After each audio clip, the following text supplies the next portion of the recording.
ලංකාවේ ගොඩක් බිස්නස් ඕනර්ස්ලා තමන්ගේ බිස්නස් එක ඇතුලේ රැන්ක් වෙනවා.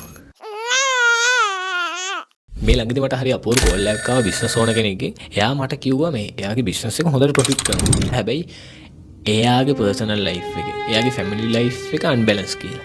ඉතින් මේ ඔකට ප්‍රධාන හේතු තොගයක් තියෙනවා. මොකද බිස්නස් එකේ මුළු ඔපරේෂන් එක තමන් බදාගත්තම තමන්ට ටයිම් එකක් නැහැ වෙන වැඩවලට යොදන්න. ඉතින් මම ඔතනදී ගොඩක් දැක්ක දෙයක් තමයි ගොඩක් අය ලොකුවට ස්ට්‍රෙස් වෙනවා. මොකද ඩිසිෂන්ස් ගන්න ගියාම ඉනෝවේෂන් වෙන්න ඕනේ. තමන්ගේ මේන් ප්‍රොමෝෂන් ටූල් එක සෝෂල් මීඩියා නම්. සෝෂල් මීඩියා එකත් එක්ක තියෙන අනිත් කම්පිටිටර්ස්ලත් එක්ක කොහොමද කම්පීට් කරන්නේ කියන ප්‍රශ්නේදී එයා අලුතෙන් දේවල් මාකට් එකට ගේන්න ඕන. අලුතෙන් දේවල්, අලුත් කැම්පේන්ස් ගේන්න ඕන, අලුත් ඇඩ්ස් ගේන්න ඕන, අලුත් දේවල් ගේන්න ඕන.